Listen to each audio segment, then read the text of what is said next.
The record of Zeniff. On account of his people, from the time they left the land of Zarahemla until the time that they were delivered out of the hands of the Lamanites, comprising chapters 9 through 22. Mosiah, chapter 9.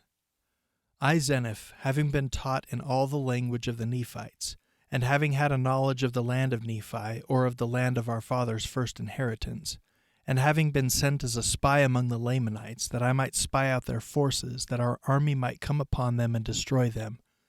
But when I saw that which was good among them, I was desirous that they should not be destroyed. Therefore I contended with my brethren in the wilderness, for I would that our ruler should make a treaty with them. But he, being an austere and a bloodthirsty man, commanded that I should be slain. But I was rescued by the shedding of much blood. For father fought against father, and brother against brother, until the greater number of our army was destroyed in the wilderness. And we returned, those of us that were spared, to the land of Zarahemla, to relate that tale to their wives and their children. And yet, I, being overzealous to inherit the land of our fathers, collected as many as were desirous to go up to possess the land, and started again on our journey into the wilderness to go up to the land. But we were smitten with famine and sore affliction, for we were slow to remember the Lord our God. Nevertheless, after many days wandering in the wilderness, we pitched our tents in the place where our brethren were slain, which was near to the land of our fathers.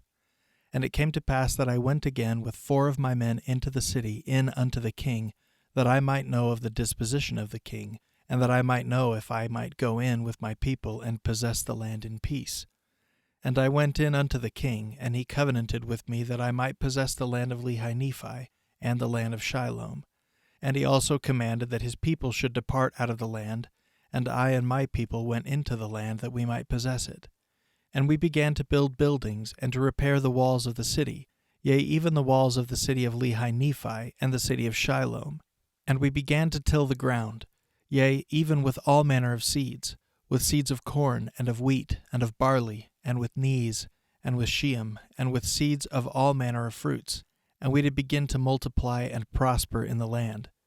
Now it was the cunning and the craftiness of King Laman to bring my people into bondage, that he yielded up the land that we might possess it. Therefore it came to pass that after we had dwelt in the land for the space of 12 years, that King Laman began to grow uneasy, lest by any means my people should wax strong in the land, and that they could not overpower them and bring them into bondage. Now they were a lazy and an idolatrous people.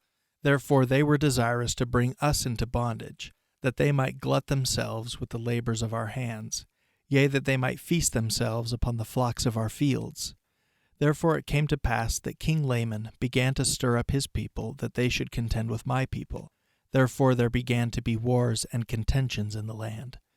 For in the 13th year of my reign in the land of Nephi, away on the south of the land of Shiloh, when my people were watering and feeding their flocks and tilling their lands, a numerous host of Lamanites came upon them and began to slay them, and to take off their flocks, and the corn of their fields. Yea, and it came to pass that they fled, all that were not overtaken, even into the city of Nephi, and did call upon me for protection. And it came to pass that I did arm them with bows, and with arrows, with swords, and with scimitars, and with clubs, and with slings, and with all manner of weapons which we could invent. And I and my people did go forth against the Lamanites to battle. Yea, in the strength of the Lord did we go forth to battle against the Lamanites. For I and my people did cry mightily to the Lord that he would deliver us out of the hands of our enemies, for we were awakened to a remembrance of the deliverance of our fathers. And God did hear our cries, and did answer our prayers, and we did go forth in his might. Yea, we did go forth against the Lamanites, and in one day and a night we did slay 3,043. We did slay them even until we had driven them out of our land. And I myself with mine own hands did help to bury their dead, and behold, to our great sorrow and lamentation, 279 of our brethren were slain.